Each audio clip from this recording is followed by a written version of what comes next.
Views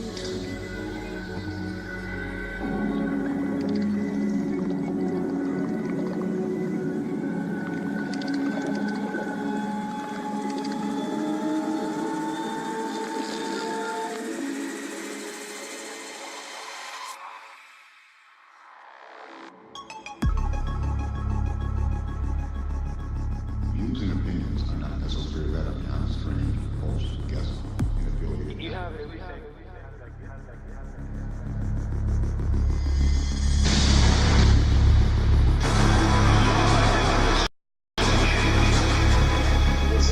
They're just balls of light, of light, of light, of light.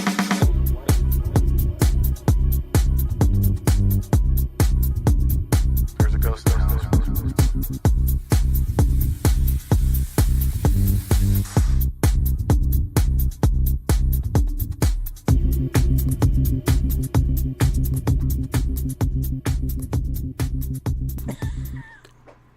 Ready. You're ready. You're live. All right. Hola, everyone, coming to you from the Napa Valley wine country, just outside the mystical Sonoma Mountains and Atlanta. This is Beyond the Strange. I am your host, Dave Cruz.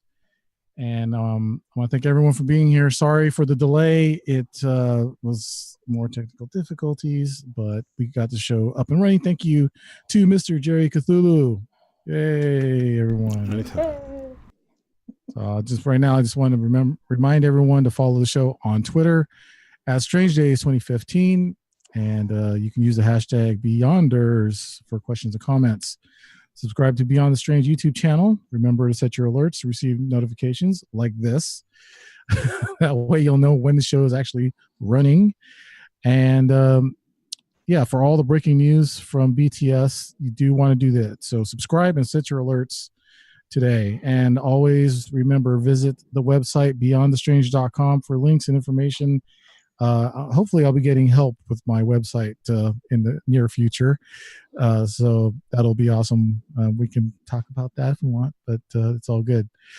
And right now, I just want to introduce my guests, Miss Cheri Arellano. And Cheri Arellano is a truth seeker, healer, empath, ascension advocate, and a protector of Mother Earth. She is also a mother, wife, designer, photographer, and filmmaker. In 2012, she felt called to start a new journey to help people awaken to their true paths. For the past 5 years, under her spiritual teacher, she studied meditation, energy fields, innate wisdom, essential oils, energy healing modalities, such as Reiki, the emotion code, and quantum psionics. In 2017, she kicked off the Ascension Sessions, a series of interviews with spiritual leaders, sharing their wisdom on the topic of ascension. And together with her partner and husband, they operate Conscious Creative, a full-service creative agency, which they founded in 2001. So everyone, oh, by the way, you can visit Cheri at cheriarellano.com. So everyone, please help me welcome to the show for the first time, Miss Cheri Arellano. Cheri, thank you for being here. I greatly appreciate it. I'm glad you did not run screaming. Thanks so much for having me on, Dave. I really appreciate it. I appreciate you being on the show. Thank you very much. So anyways, this is your first show. Yes, this is my first show for sure where I'm being interviewed, because I'm usually behind the camera interviewing others. Right. And we can go right into that, but I kind of wanted to get a little bit of your background, like where you grew up and how you started getting these empathic signals, if you will. When did you first start learning that you had these abilities? It's hard to pinpoint, because the way that my intuition works is I just know things, so I didn't know that I was using my intuition always. until I learned when I studied intuition. And so through that study, which happened, I guess, about 4 years ago, 2 to 4 years ago, I started observing that, oh, that feeling I just had was intuition. Mhm. And you know, it's different because I feel things and I just know things. And when the feeling comes in, it comes in pretty clearly. So if I watch it and I track it later on, I can go, oh yeah, I knew that was going to happen. You know, like I'll get that information and the confirmation. So it's kind of hard to give you an exact date because No, that's I cool. guess it was happening and I didn't know it was happening. Well, obviously, it happened before you started Ascension Sessions, of course, and you started meeting people who had these same abilities that you shared with. Do you want to talk a little bit about that? How you kind of got into this? How would you say? I don't want to say genre, but I don't even know how to call it. I mean, when it comes to esoteric, I'm like, and you know, mystery schools and all that. I'm still kind of wet behind the ears because I mainly do ghosts and werewolves and Dogman and Sasquatch and that kind of thing. But Right. what leads you to do this? That's a good question. So do you want the short answer or the long answer? Whatever you're comfortable She with. was guided to, isn't it obvious? Exactly. I was guided to.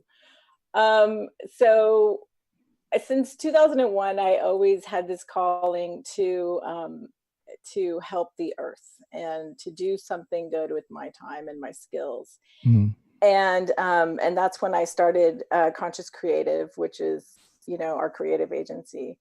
And so I use my graphic design and photography skills to do those services in a way that was more eco-friendly. But then in 2012, I moved homes and I really started feeling called to do more. And I felt like, okay, that calling was great and I did a lot of great things, but now I feel called to do something better, to better humanity in a more like direct way and to impact more people, not just design clients or video clients. And so, you know, I just felt that calling, but I couldn't pinpoint what it was that I was supposed to be doing. So it's been a long journey to get to where I am today, to figure out like exactly how I was going to do that.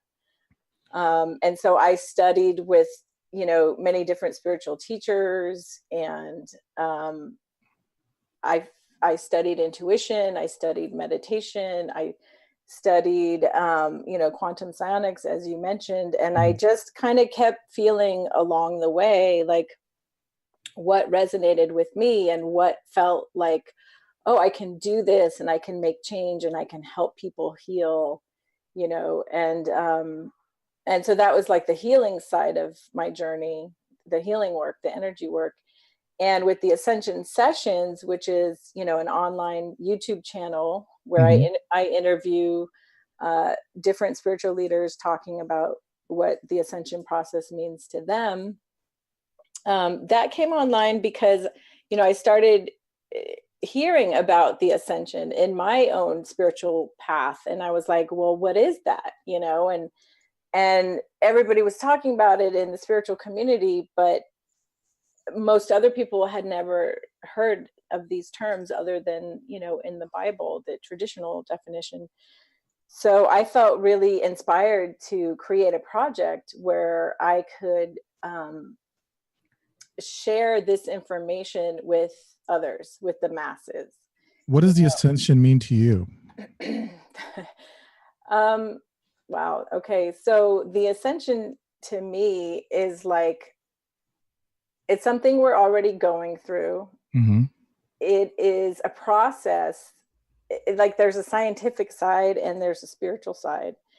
And the way I understand it is that the Earth is moving through a different part of the galaxy. And by going through this process, this movement, we're being hit with higher frequencies of energy. And this change is going to have a physical impact on the Earth and its inhabitants. And it's also helping people wake up. Like, people are really coming online. Their gifts are starting to come out. They're starting to awaken. They're realizing they want to do more. They want to do something different. And I think, people say, oh, nothing happened in 2012, but 2012 was really the year that shift took place. I agree. And it was an energetic shift. So, we didn't see any big catastrophe, or, there wasn't like another 9/11, or, the world didn't end. But what happened was people started waking up. And I was one of those people. And some spiritual leaders say, I'm a second waver. Whereas like the first wavers are like all the spiritual people who've been doing it for 20 and 30 years. And then the second wavers came online in 2012, and they started waking up to their own ascension process. So I was so excited by the whole thing that I was like, oh my God, I got to tell people, I got to use my skills again to spread the message. So because we have video cameras and we have the skills to interview people, I wanted to use that for good. And it all kind of happened really quickly because the Conscious Life Expo was happening down in LA in 2017, and it happens in February every year. And I think I got the idea like in January, and I was like, we have to go to LA, we have to interview these people, and my husband and my friend were kind of like, are you sure? Like, are you sure you want to do this? And we're going to offend a lot of Christian people. And, they were kind of uncomfortable with it. And I said, yeah, I am sure. I want to do this. Like, this is really important to me. So I emailed people like Laura Eisenhower and Tracy Ash and Holly Marie, who I know you've had on your show. Yeah, Holly and I are friends. Yeah. And I said, can I interview you? And they all said yes.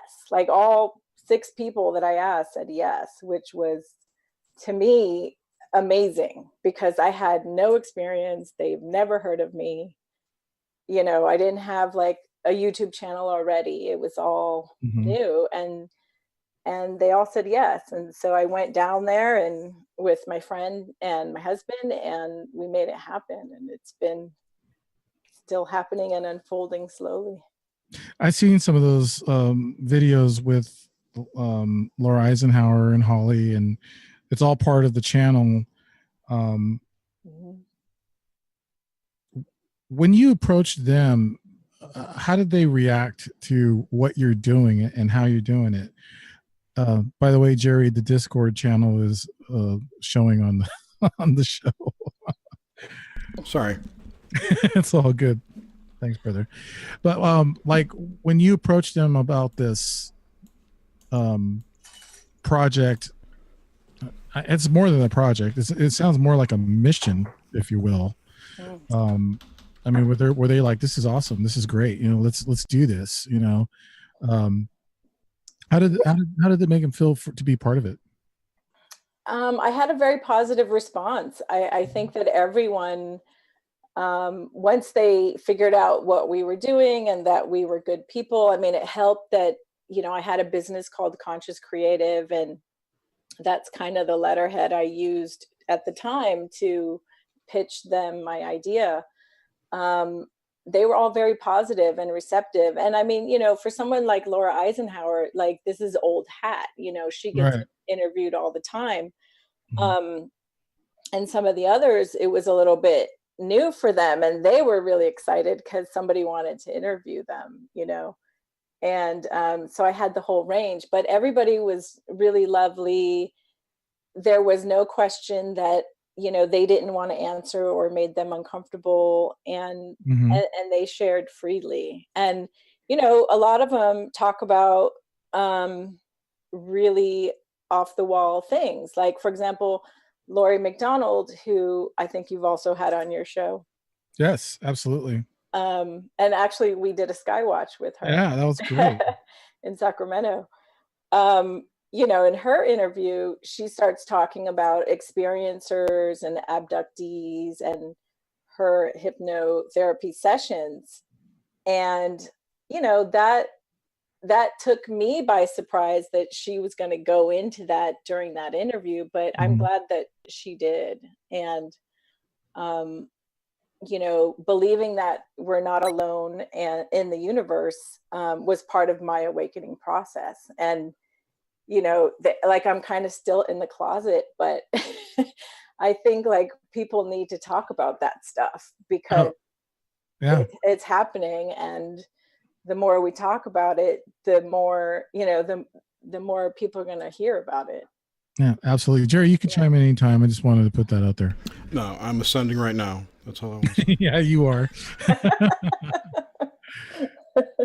I was ascending last night. No, I'm just joking. I'm But continually ascending.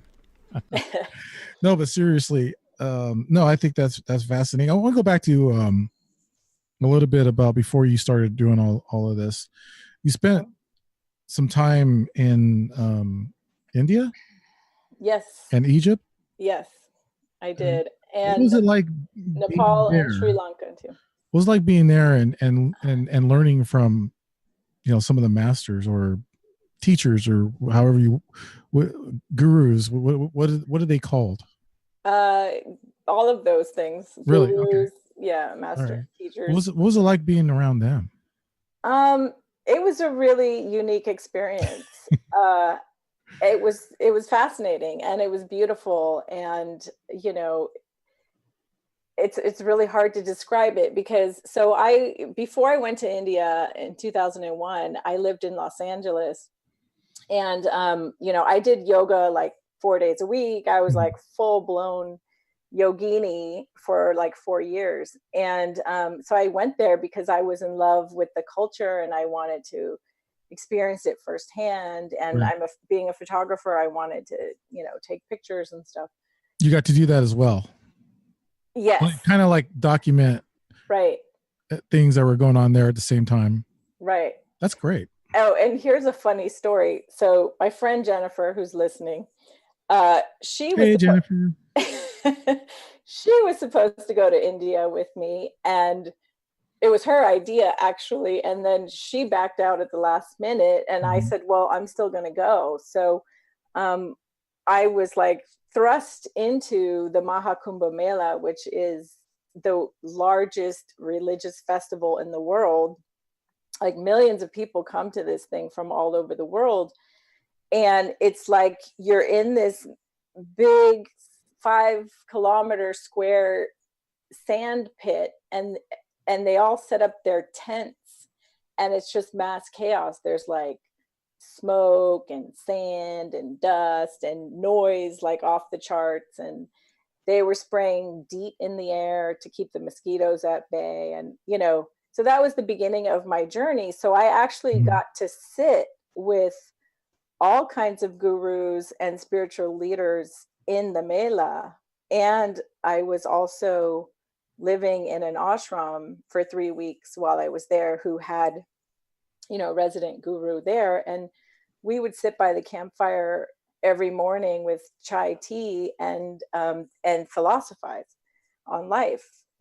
So that was an amazing experience for sure. Sounds very relaxing, especially getting away from this United States type living where it's ridiculous on the just trying to get through traffic and going to work and doing all that stuff. I mean, it's like, why can't we do that here? Why can't everyone just be a yogi? Yeah, I know, that would be awesome. I think it would. Well, we can talk about that, but that's part of my new Earth vision. Oh, we can definitely get to that. I know we got a lot to cover, and we started late, so Did I answer your question, by the way? yes, you did. You've answered all my questions. So Oh, and can I just touch on Egypt too? Yeah, sure. So the whole trip was 4 months, and we went to Nepal and Sri Lanka and Egypt. And Egypt, I mean, they were all beautiful and amazing. But I have a teacher who spends a lot of time in Egypt now. And she said, Cheri, when you went to Egypt, you got your first activation, and I never thought about it that way. And I was like, oh, wow, you might be right, like, because people are usually called to go to Egypt because they're on some kind of spiritual path or awakening, or they, or they're on the scientific mind usually. What is an activation, if you don't mind explaining that? An activation is like, the way I can best define it, I guess, is to say that it's when spiritual energy comes down and integrates with your spiritual field, like your field, your energy body. And there's certain key codes that get activated. I'm getting an activation right now. Okay. My whole head is tingling. I'm not doing it, I promise. I don't believe you. That was really fascinating. Stop it. I can't help it. It just happens. Yeah. So it usually means, like, in a simple term, something gets turned on inside of you, and you may not feel it, you may not know it. Does that have to do with Kundalini?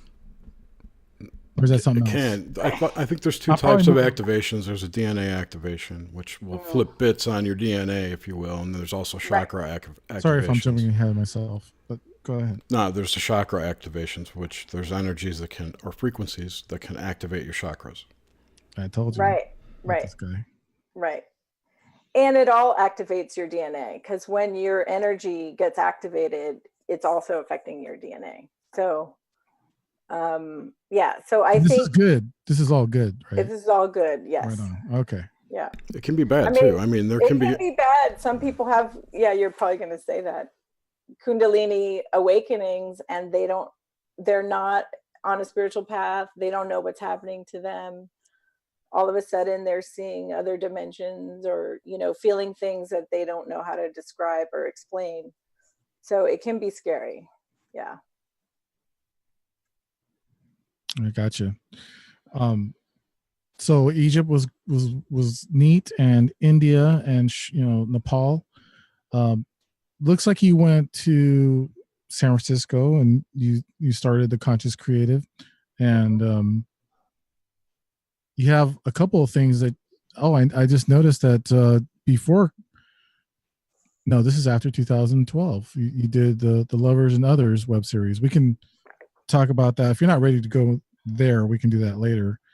But that's I'm going with the flow, Dave. So you can tell me. Going with the flow.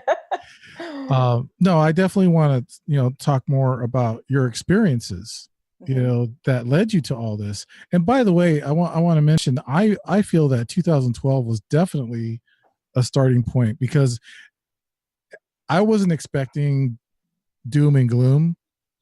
I was told beforehand by somebody that I trusted, who was one of my spiritual advisors, that it was going to be more of, as you would say, an ascension, or an awareness, if you will. And a lot of it was going to be more feminine in a sense, and where we're going to start going that way, which I'm starting to see. I mean, I'm just starting to see how this whole shift is happening, where it was a typical male was the breadwinner, female was the housewife, stayed home, took care of the kids, and it seems like it's turning around, not exactly to where the guy is being a slob on the couch or anything like that, but it's like we're taking on different roles. Right. Does that make sense? Yeah, that makes sense. And you're right. We are moving into a time of the divine feminine. And I believe that the earth used to be the divine feminine, used to be ruled with a divine feminine energy. And when Atlantis and Lemuria collapsed, we fell more into a masculine energy. And we've been dominated, or you could say run by this masculine energy since then. And, it goes way back, not just women staying at home, but like women couldn't vote, or women couldn't speak in public, or women couldn't show their bodies. There was a lot of feminine suppression hundreds of years ago. And so I believe that we are, part of this ascension is that we are moving back into a 5D energy, which will also call in the divine feminine energy. And we're starting to see it in our world, in the news, like with the Me Too movement and all of the sexual harassment cases that are blowing up in the news. And people just aren't sweeping it under the rug anymore. Yeah, I can see that. Cheri, you had a comment? I did, but I forgot. Well, when it comes back, just jump right in. What were you talking about? We're talking about you were talking about feminine patriarchy, when the patriarchy invaded. Yes, that's a good word, Cheri. Well, it's what it is, and true. we're flipping back more towards matriarchal things, but which means the demise of all patriarchy, which is, that's a lot of. Anyway, it started with basically monotheism. When monotheism came in, that's about the same time. So Akhenaten, I think. Oh, wow. Right. We're going way back to Egypt. Yeah. Well, I think that, that definitely seems to be happening more and more. Like you said, we're seeing it more and more. Where is the Ascension Sessions coming in to help humanity? Well, the way I see it is like it's helping people open their minds just a little bit, even if they don't believe it or they've never heard of it. If they watch one of those videos and they're not, in this field or in this community at all, they might just be like, wow, what are those people talking about? Is this true? Like, they'll go off and become a truth seeker, and they'll go off and, find their own truth and get them to think. Exactly. Get them to think that like what you see on mainstream media is not true. It's not all truth, So I know that there is the traditional definition of ascension, which is that, Christ will come down and we'll all ascend again in his glory. And it's defined as though there's this big event that's going to happen. And, some people do believe that there's going to be this big solar flash and our bodies are going to turn into crystalline bodies. The rapture. Instead of carbon-based bodies. Right. It's like the rapture. And I don't know if that'll happen, but I believe that we're shifting slowly, like as the earth moves into this new part of the galaxy, like, and the sun is so intense. Like, have you noticed how strong the sun is and how hot it is? And big time. All this news with the solar flares and the solar observatories. I do feel like it's happening right now, and it needs to happen slowly so that our bodies can adapt, and our consciousness can adapt. I think you're absolutely right. Yeah, I mean, I've been noticing that about the sun for the last few years as well. Have different theories on it. Some are tinfoil hat-ish, if you will. But I think it's good, like you said, to just think, and as long as it's not dangerous thinking, I think it's okay to kind of speculate what is really going on. I mean, I know Cheri, for instance, he videos the sun at sunset just about every day, right, Cheri? Not anymore. The moon once in a while, sun once in a while. Okay, but what have you noticed? In the sun or the moon or just our surroundings? If it's really 93 million miles away, it's amazing that I can actually photograph sunspots clearly. Wow. So Wow. So yeah, I mean, I don't think it's that far away. That's my takeaway. That's your takeaway. Same with the moon. And that's what I mean is, you're doing your part, I'm doing my part, Jerry's doing his part. Getting this information is all of our responsibility, if you will, I think. And I think this is why we do what we do. I don't know. That's just my opinion. Right. And also to answer your question, like I interviewed different people because I'm hoping that, there you go. If you don't resonate with one person's beliefs and theories, maybe you'll resonate with a different person. And at the moment, I've only interviewed women so far because all the men I asked said no. But forget about those guys. I just stick with the women. Just say to the audience, there are men coming. In fact, Sebastian Martin will probably be awesome. Right on. one of the first guys. I talked to him on the phone. For a while there, it was like, almost every week. And he just loves to talk. I mean, he just loves to talk about what's really happening and what's going on. And it's really amazing. I really value my friendship with Sebastian. So yeah, I'm looking forward to that.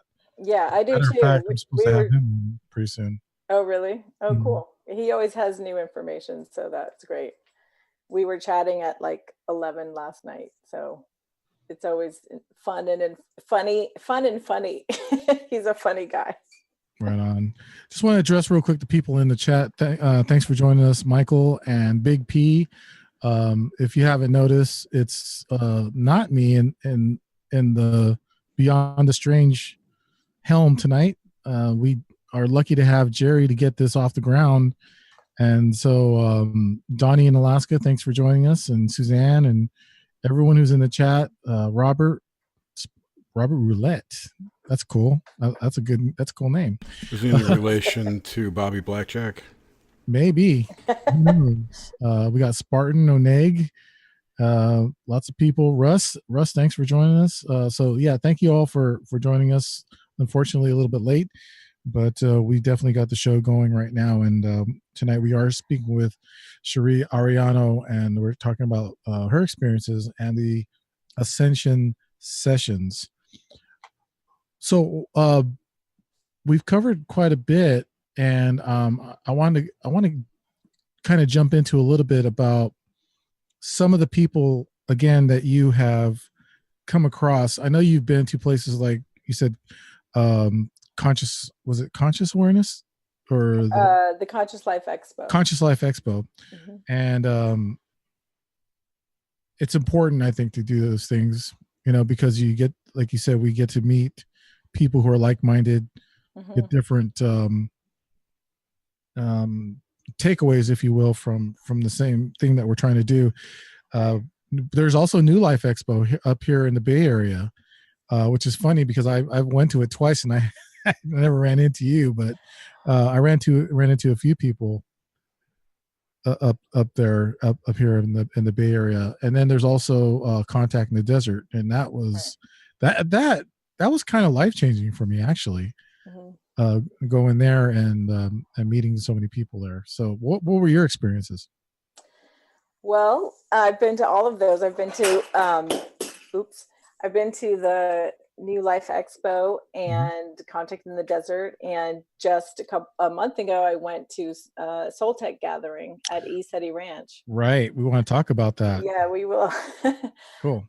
And Contact in the Desert was like right when I was coming into my awakening, and I have a friend who's an experiencer, and she started opening my mind to the possibilities, because at the time, it was like, oh, do aliens exist or not? Who knows? And so I did my own research, and I kind of went down the rabbit hole like so many of us do. And the information started to feel undeniable. So I felt called to go to Contact in the Desert because that's where you find all the experiencers in one place, right? Oh yeah. So, I got to see and listen to all of the speakers there, and, have my own contact experience there. And that was kind of like the beginning. And I believe that was 2014. So I went 2014, 2015, 2016, and 2017. And did not go this year. Mm-hmm. But it was always an amazing experience. And I think we had experiences every year that we were there. So that was very eye-opening, very informative. It was amazing. And Soul Tech, do you want me to talk about Soul Tech? Oh, yes, please. Okay. Absolutely.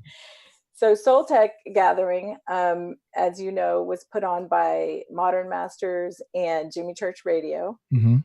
And I am friends with the producer, Dana from Modern Masters. And so she asked me to go up and help produce the nighttime events for this conference.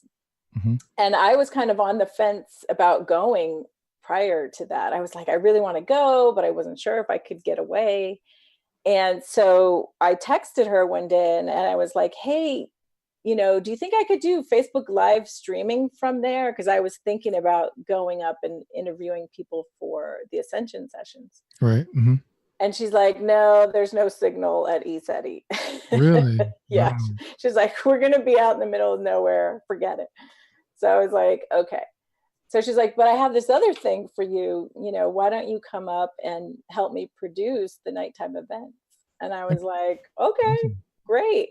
Awesome. So I got to go and be part of the crew, which is really special for me. And it felt like a way of giving back, being of service, which I really loved. And being behind the scenes, which I also really loved. And I got to reconnect with my friend Holly and Dana and John and, other people that I've known from going to these events or were friends on Facebook. That was the other cool thing. Like I met people that I'm friends with on Facebook in person. It's like, oh, you're so-and-so. That was really cool. You get ticked off the not a bot now. Not a bot. Right. And ESETI, which I'm sure you've heard about, is a very magical place. Sure. The land is incredible. And we had we had sightings every night because we would do a sky watch every single night that we were there. And the night prior to my arrival, they had really crazy sightings, which have all been recorded on videotape and they're all up on YouTube. People can go to the ESETI channel and look them up. I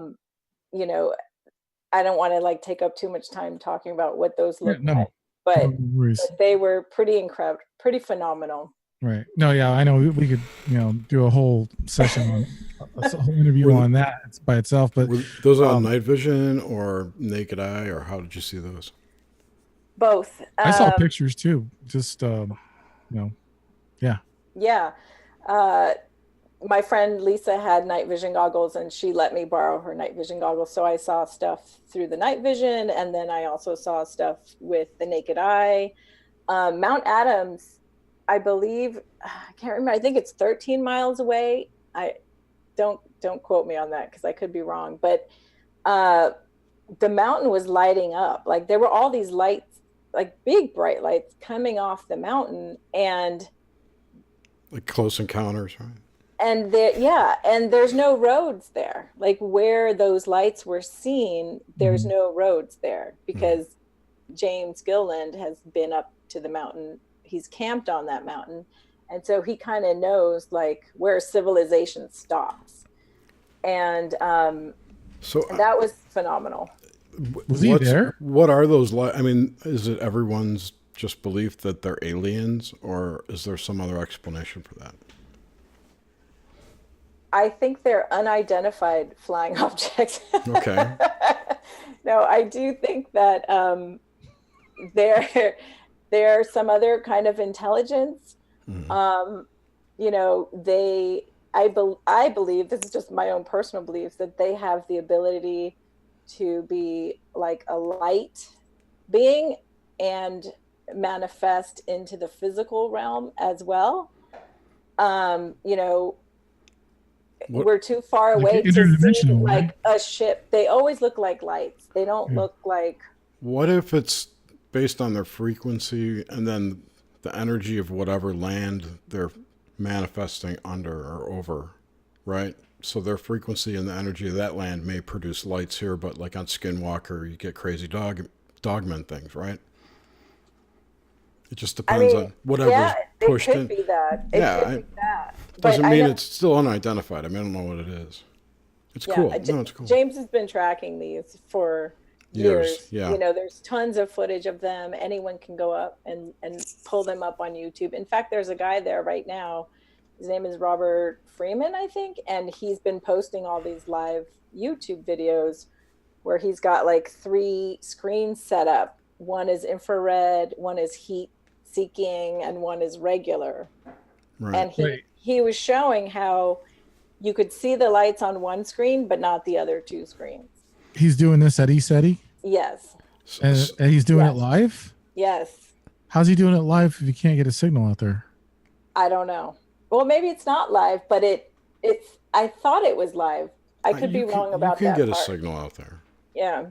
Yeah, I there's actually got to be got- a signal out there. I actually got a signal on AT&T on my cell phone, but if you don't have AT&T, it's really difficult Yeah. to get a signal. Yeah. So my question is, I know people have been seeing things in the sky for years, and I've heard stories about the power-ups and this and that, and I know even what what's his name, Greer's doing with SETI, right? Right. So specifically for SETI, like, where does all this lead? It's just lights, basically. When you tear it all apart, it's all just balls of light moving around, maybe reacting to your consciousness. So how can you make a jump there that it's a spiritual thing when it's more of a circus act? Well, there have been recordings of physical metal ships as well. Mhm. They're not just all light ships. Okay, cool. There have been sightings in the daytime as well. Jimmy Church actually captured a black triangle ship on the mountain in the daytime while we were there, which you can also look up. I just heard a but I really cool wanted- interview with a guy talking about how black triangles manifested for him like 40 or 50 years ago. Oh, wow. As you know, outside of his window. It was cool. I'm sorry to interrupt you. Yeah. That's okay. But I wanted to speak on your question because it's such a good question, how it manifests into the spiritual. Mm-hmm. So I believe that, and this is just my belief again, you know, don't want to offend anybody, but I believe that when we have these contact experiences, that it is part of ascension because they're such high frequency beings that it raises our frequency and it raises our vibration. And if, you know, there's a lot of belief that if your frequency is not of a certain vibration, they won't even show themselves to you. You know, now I don't know if that's true or not, but that is a common belief in the community.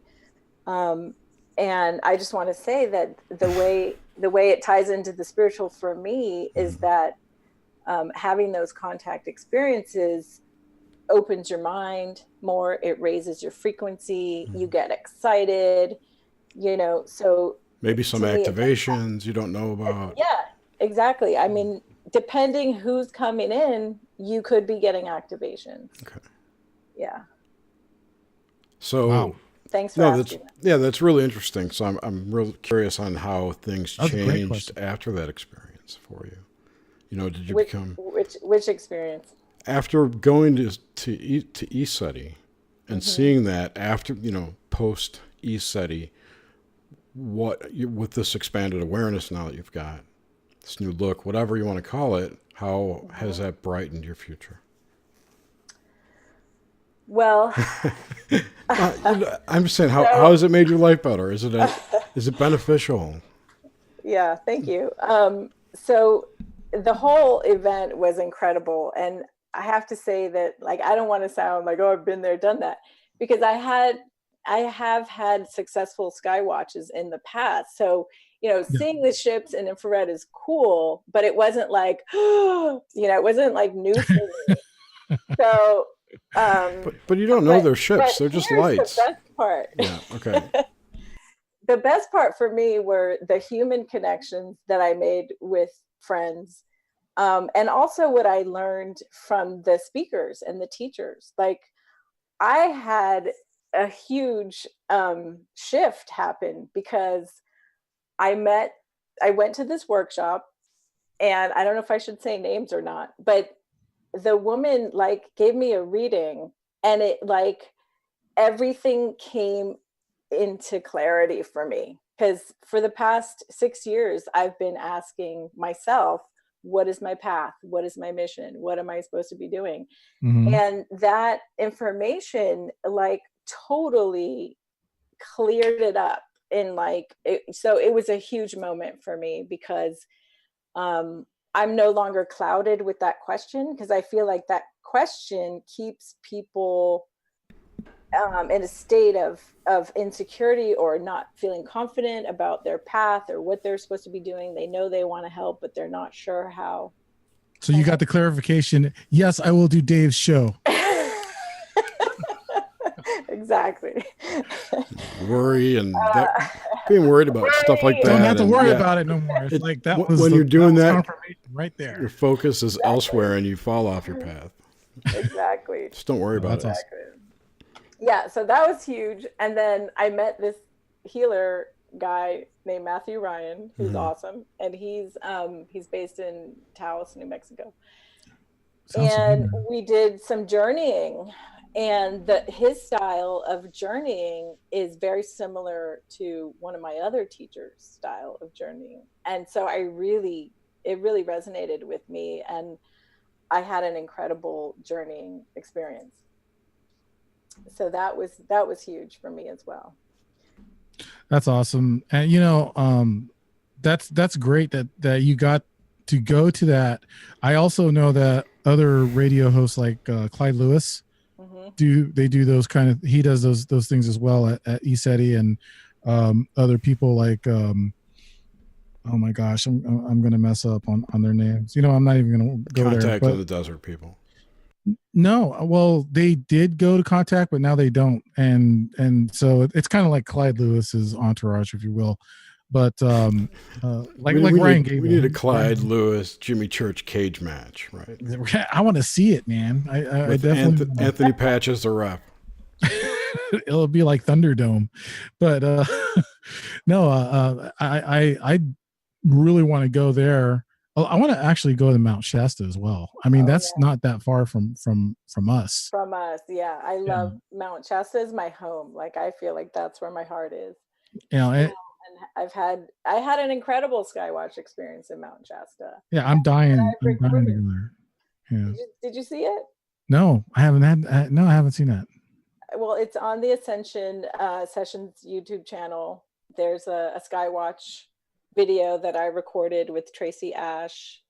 The whole mountain lit up. There was like a whole fleet of ships that you couldn't see with the naked eye, but I had a light sensitive night camera. Mm-hmm. It wasn't infrared, but it was just highlight sensitivity. And when we looked at the LCD, like the whole mountain was lit up, and we were like, oh my gosh. So that was really cool. Yeah, that is definitely. What makes you think there were ships, though? I'm asking. I'm curious. Oh, great question. Because we tracked them for 2 hours. So at the beginning of the night, there was like one light that looked like a star, and it was just over the peak of the mountain to the right side. And over the course of an hour and a half, we watched it go like this.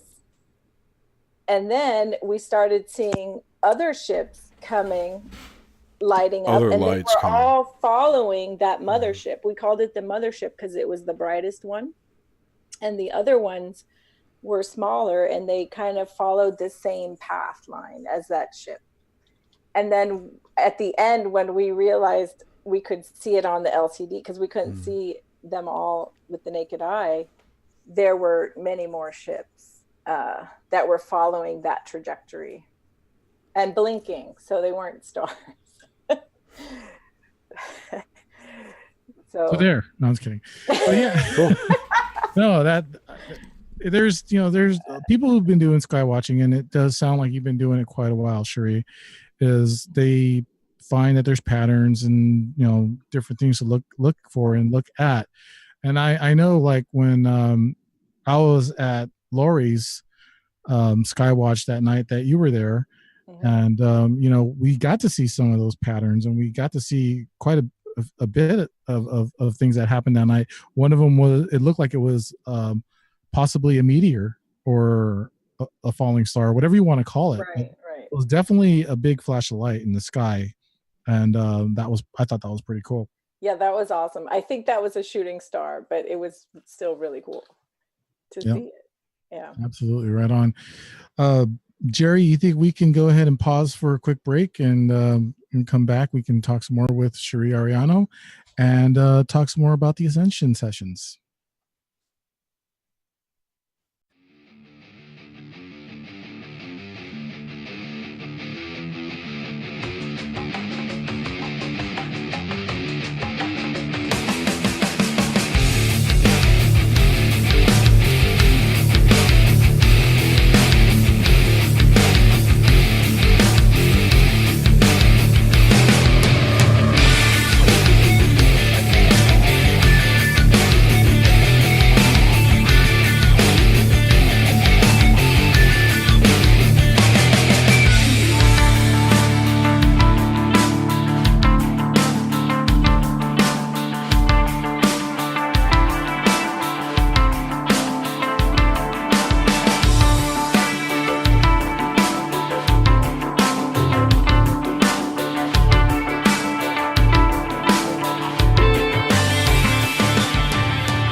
Hey, this is Deb, and you're listening to Dave Cruz on Beyond the Strange Radio.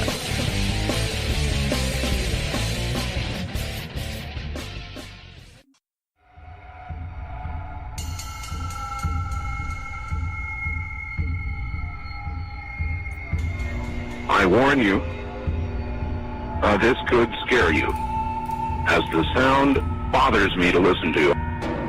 It has always haunted me. What you're about to hear is very disturbing indeed. I've seen the Martians feed. What in heaven's name is it? I don't know. Beyond the Strange.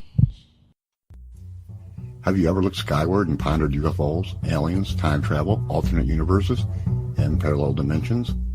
Want to explore paranormal activities, ghost hauntings, various cryptoids, such as Bigfoot, sea and lake monsters? Greetings, Beyonders. I'm author Casper Parks, and you are listening to Beyond the Strange with host Dave Cruz. Help spread the word by posting links in forums and social media. Available at Speaker.com, YouTube, and Google Hangouts.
Hey, this is Deb, and you're listening to Dave Cruz on Beyond the Strange Radio.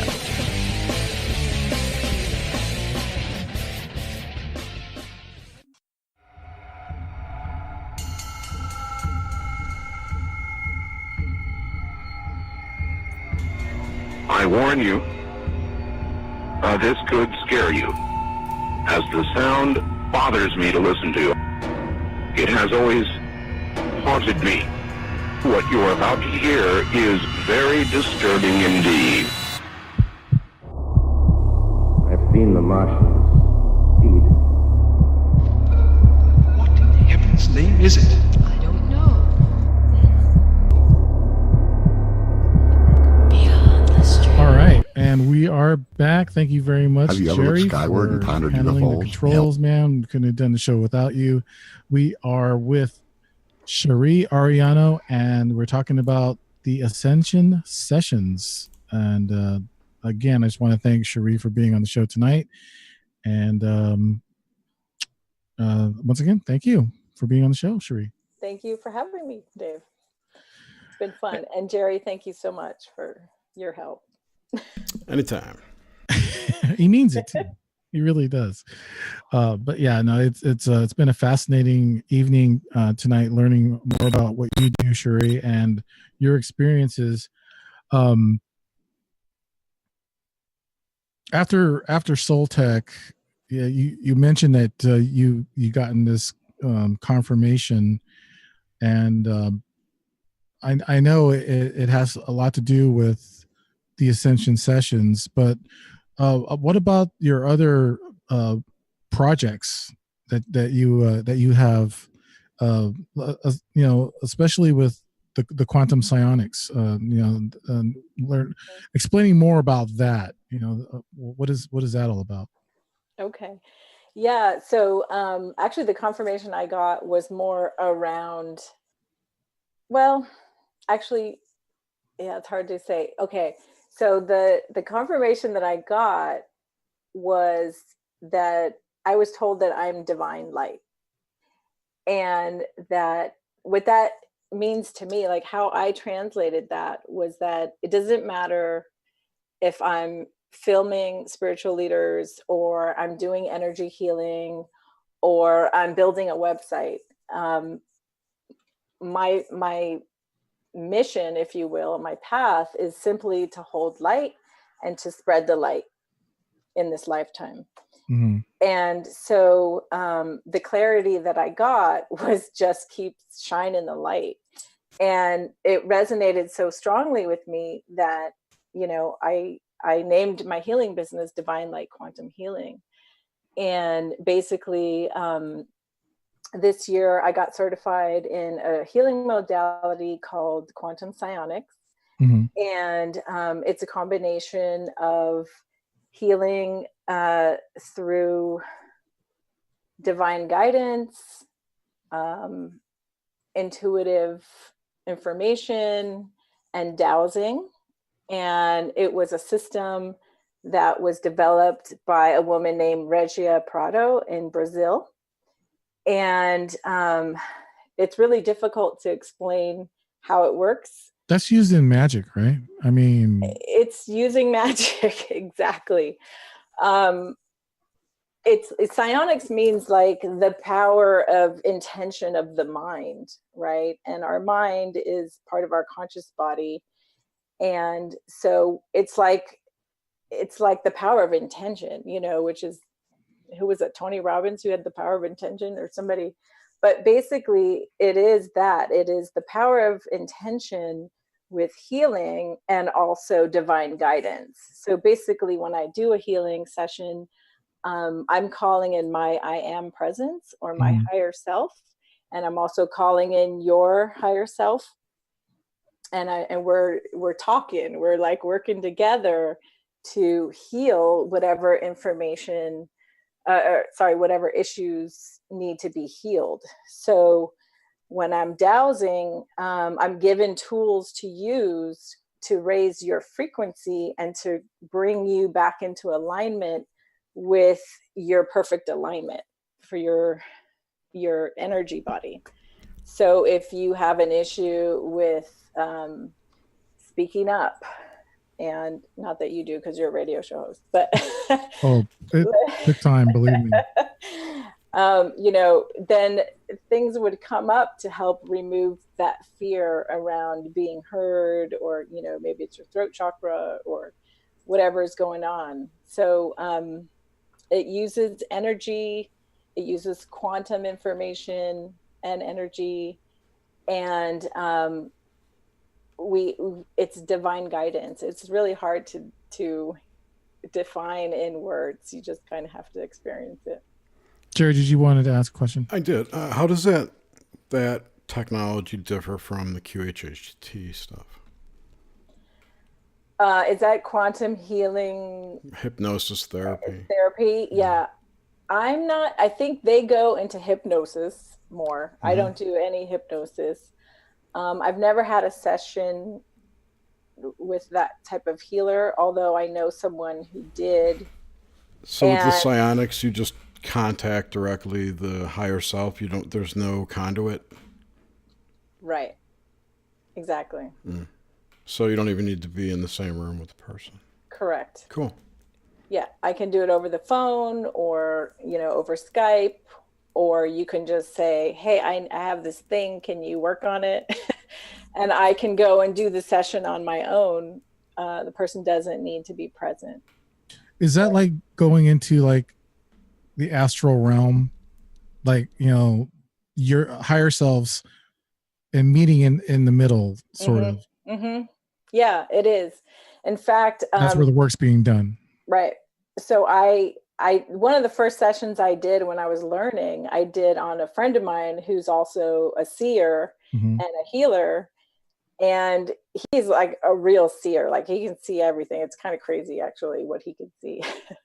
But so he said that he saw my energy body go up and do the thing that I was saying that I was doing. And I don't remember what I said, but he was like, oh, that was so cool. I saw you go up, do that thing, and then come, you know, like come back in. And I was like, whoa, that's really cool.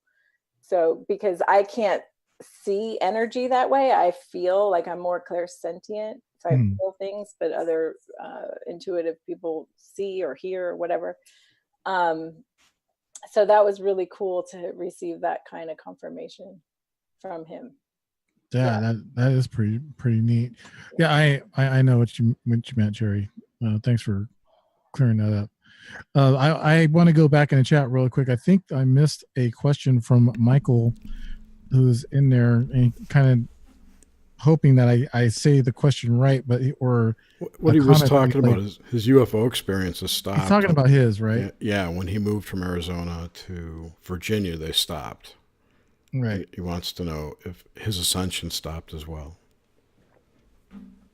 No, I don't think so. I think we're all going through ascension all the time, and some of us more so than others. Some people are more sensitive to the energies that are coming down. You know, there are Facebook groups actually called like Ascension Symptoms, because, you know, there's people saying like, oh, I can't get out of bed, or, you know, the energies coming in are too high, you know. And I kind of go in there and just look once in a while just to see what people are saying, because I'm like, right. Don't. That stuff's all viral. I'm serious. It is. Day, but I think it's fascinating just to see what people are saying. And I'm like, are you just saying that because someone else just said that and you're just like jumping on the bandwagon, or are you really having that experience? Well, you know, it's hard to tell sometimes. I mean, you know, in my opinion, and this is just my opinion, it's real easy to get caught up, you know, and believing. It's like rabbit holes. You know, when a person starts going down a rabbit hole, whether it's conspiracy, UFO, whatever you want to call it, you know, to me, I think a person can get caught up if they're not careful with the wrong person. Right. You know, there's people out there who claim to be quantum healers. And then, you know, when a person gives up all their money to them and realize that nothing's happened. That's what I'm saying is it's kind of hard. It's like religion in a way. I don't know. Right. Maybe I could be wrong. It's also Well, no, like psychology in a way too, or psychotherapy, because there's no tangible asset that you receive from your fees. You know, it's all in your head, either way. So in your mind, yeah, in your energy mind, Yeah, yeah. your But conscious mind. it's not a story where you go buy something and take something home. If you can't work through the issue with the intermediary, then that's your problem. Right. right. You know, Right. so I guess my question to you, Cheri, is, you know, what would you say to people who are listening so that they don't get caught in that? You know, I'd say it's all about discernment. Like Mhm. this has been the year of discernment for me. You know, I've studied under a lot of different spiritual teachers, and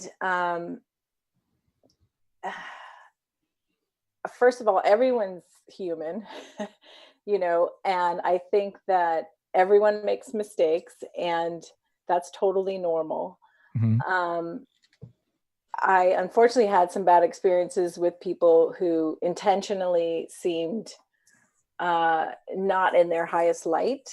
So I would say, like, really use your discernment, you know, and really like try to get references or tap into your energy or read about that person. Like, don't just believe the first thing you see or hear, you know, like do your research and find out, like, is this person going to be a good fit Yes. for me? Have Yes. they had successful experiences? Right. You know, quantum psionics, I believe it really works, you know, and my teacher, um, she's an incredible teacher and she's been doing it for years and she's had like a lot of success stories. So that was a big determining factor whether I wanted to study this modality or not, you know, and the people that I've healed or, you know, helped heal, because it's a journey, right? Like I might do one session for you, but it doesn't mean like all your problems are going to go away. You Oh know, yeah, of you'll course. feel lighter,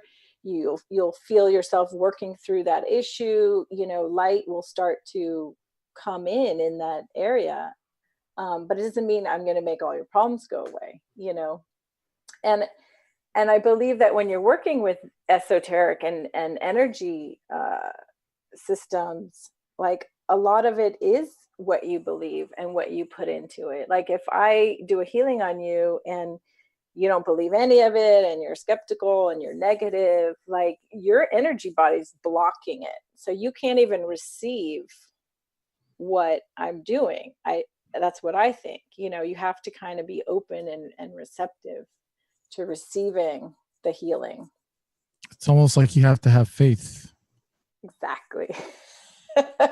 That's the word that came up when you said something about religion. I was thinking faith came into my head because it's a big part of it, you know. It is. I come from that background, by the way. Everything comes down to faith in a way. Mm-hmm. Mm-hmm. Yeah, and I think that faith is a really important thing to have when you're trying to manifest your dreams, when you're trying to manifest a new car, when you're trying to manifest the life you want to live. Like, if you don't have faith that that's going to come true for you, you know, you're like taking 10 steps backwards. Like, you really need to be in that mindset already so that you can start manifesting from a place of positivity and light and deserving, you know, because we all deserve what we want. I agree. You know, totally. So Ascension Sessions has had many people. We're going to have some guys on there, you know, starting with Sebastian, hopefully. I'd like to see him on there. Where else is this going to go moving forward and getting the word out? Are you going to be going to more conferences like Conscious Life or New Life, and quite possibly, talking and speaking? That's a great question. So I have a ton of footage that I still need to edit. Wow. I have, Okay. I have interviews in the can. That's like an industry term. I know exactly what you're saying. That I still need to edit. And, because it's all me and my partner, we have more work than time. Mm-hmm. So I still want to get those videos out. And as far as moving forward, what I've been mulling around in my head is possibly doing discussions where I invite 2 or more people to come in, like on a Zoom chat like this, and do a discussion about Ascension. Because I think, the talking head format is great. You can even listen to it while you're washing dishes, and it's great information.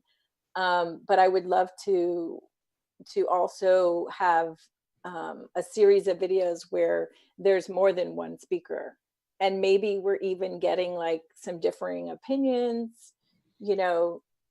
during that discussion, so that people can get a greater like breadth of information. And I would like to go to more conferences and capture more leaders, or even just anybody. This year I wanted to go to New Living Expo and just shoot people who were attendees and say, hey, what does Ascension mean to you? And I would have had to go alone and do it, so I didn't have my helper, so my partner. So I ended up not doing that. But that is something in the future that could possibly happen. That'd be awesome. And I apologize to everyone. I actually messed that up when I said New Life Expo earlier, and it is New Living Expo. New Living Expo. Yeah, but that's a great conference, I think. Is that the one in LA? No, that's San Francisco. San Mateo. Or Bay Area, yeah. And then there was the one in Sacramento, which I couldn't remember. That would be Awareness Life Expo. Awareness Life Expo. Yeah, and that's with Javi. So right. Yeah. And then what was the third part of your question, Dave? There was it was like a 3-part question. Well, I'm just saying, moving forward, it's where do you see Ascension Sessions going? What direction now? I don't know. How do you feel like it's? I guess the evolution of it. What else is it going to take you? Oh, I know. That's right. You did ask. Oh, okay. So I was asked to speak on an Ascension panel for the New Living Expo in New York. Nice. I don't know if that's going to happen yet. It hasn't been confirmed, but that could be one possible outcome of it. We'll see. We'll see where the wind blows me. That could be anywhere. Yes. I'm open to, all kinds of possibilities. And I just want to continue getting the message out there so more people can see it. I think that's awesome. Is there anything that you'd like to cover that, I may not have asked you? Is there something that you really want to put out there?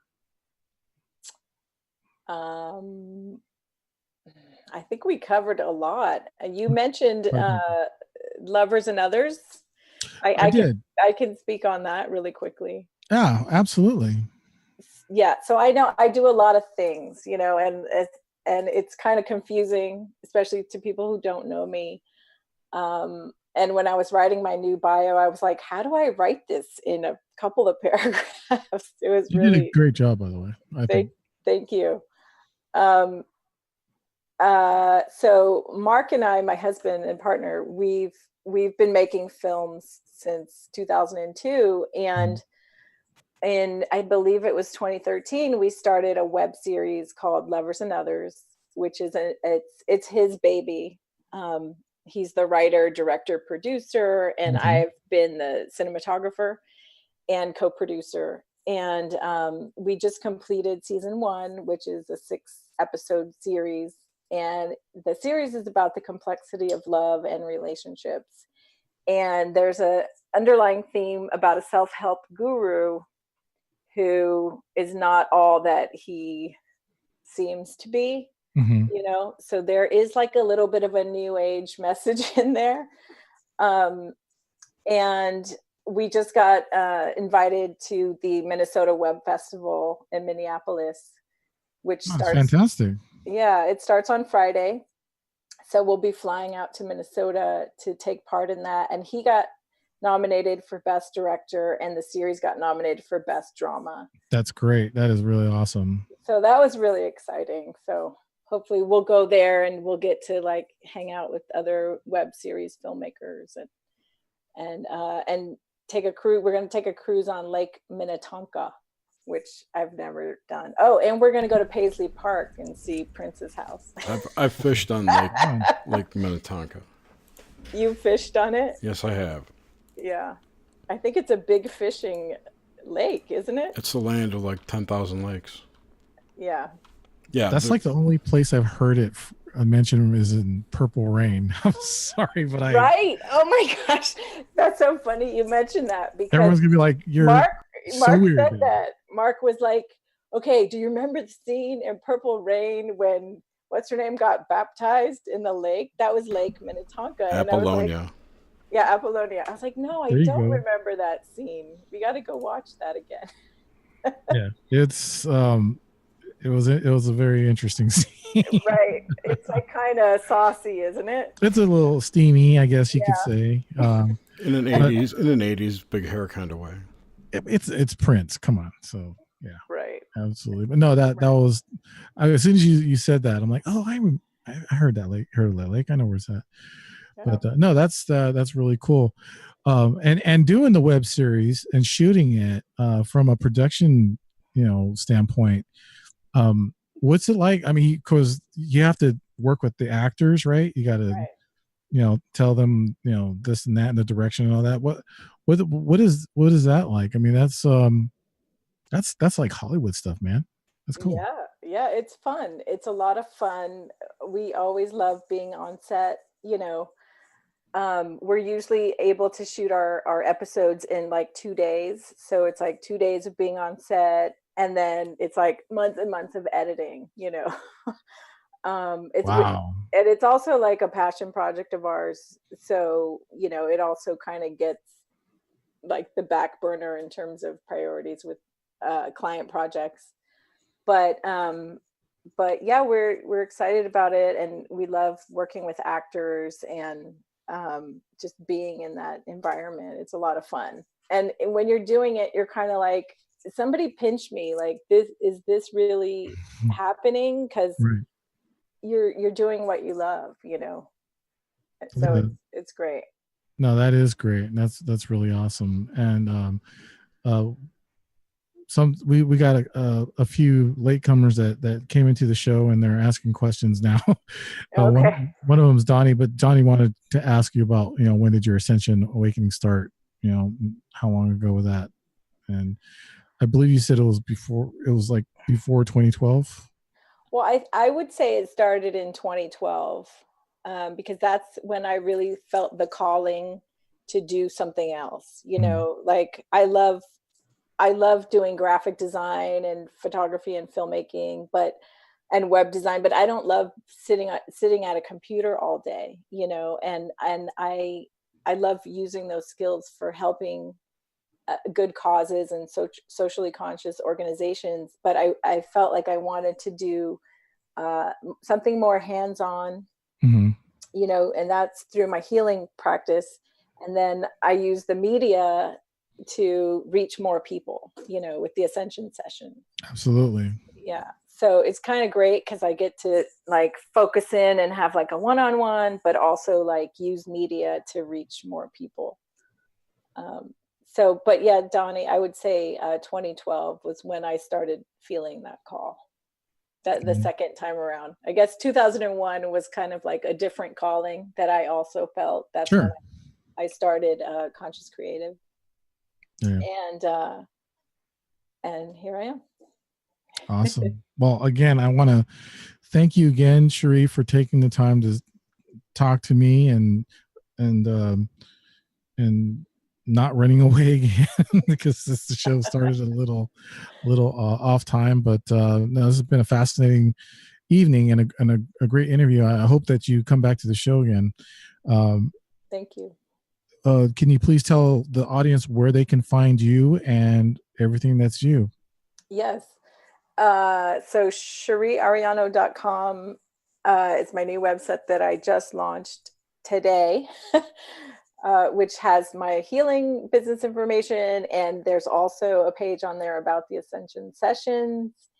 And you can also go to the Ascension Sessions on YouTube to watch all of the episodes.